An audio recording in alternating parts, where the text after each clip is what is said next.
Education department special గా ఉన్నారు.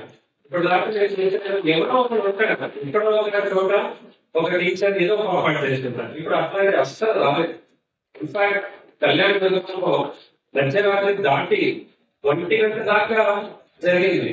అక్కడ మనకు 100% వెబ్ కాస్టింగ్ చేసినాం కాబట్టి అందులో నేను కంట్రోల్ రూమ్ లో చూసుకుంటే పోలింగ్ ఆఫీసర్ డిసైడింగ్ ఆఫీసర్ చాలా కాన్ఫిడెంట్ గా చేస్తా ఉన్నారు. So I felt very happy. ఎక్కడ ఇష్యూ జరగవచ్చు పోలింగ్ అక్కడ కూడా చాలా ప్రొఫెషనల్ గా అందరూ కూడా పనిచేశారు. మీ అందరికి కూడా అప్రిసియేషన్ మరియు ధన్యవాదాలు నేను తెలియజేస్తున్నాను. ఈరోజు గౌరవ ఎంపీ గారు ఎమ్మెల్యే గారు కూడా చెప్పారు, ప్రభుత్వ పథకాలు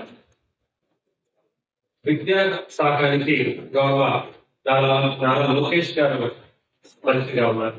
మొన్న జరిగినటువంటి కలెక్టర్స్ కాన్ఫరెన్స్ లో ఆయనతో గవర్నర్ సీఎం గారితో ఇంటరాక్ట్ అయ్యే అవకాశం నాకు వాళ్ళతో ఇంటరాక్ట్ అయితే నాకు తెలిసింది ఏంటంటే, ఇప్పుడు విజయవాడ వరద ఉంది కాబట్టి కొద్దిగా బ్రేక్ ఉంది. మంత్రి గారు అయితే ర్యాండమ్ గా ఒకసారి జిల్లాకి వెళ్తా ఉన్నారు. అక్కడ అన్ని అంశాలు చూస్తున్నారు. టీచర్స్ తో ఇంటరాక్ట్ అవుతున్నారు, వంట మనుషులతో ఇంటరాక్ట్ అవుతున్నారు. ఏ వాళ్ళ యొక్క క్వాలిటీ, వాళ్ళ యొక్క అవగాహన లెవెల్స్ ని చూస్తా ఉన్నారు. స్కూల్ హెచ్ఎం ఇన్స్పెక్షన్ ఎప్పుడు చేశారు, స్కూల్ మేనేజ్మెంట్ కమిటీ ఇన్స్పెక్షన్ ఎప్పుడు జరిగింది, భోజనం ఆయన కూడా తింటున్నారు, నాణ్యమైన ఉందా లేదా. సో అంటే మీరందరూ కూడా చాలా చిత్తశుద్ధితో ప్రభుత్వ పథకం గురించి ఆలోచించాల్సిన అవసరం, కృషి చేయాల్సిన అవసరం ఎంతో ఉంది. మీరందరూ కూడా ఎంతో చిత్తశుద్ధితో పనిచేయాల్సిన అవసరం ఉంది. పిల్లల్ని మీరు, నేను 4వ తరగతి 4th standard teacher, 4th standard దాటిస్తే చాలా ఏం చేస్తున్నారు, పొలం ఉందా, పొలంలో పని చేస్తున్నావా, చదువుతావా, 10 తర్వాత ఏం చేస్తావా, వదిలేసి వెళ్తే ఎందుకు వదిలేసి వెళ్ళాలి.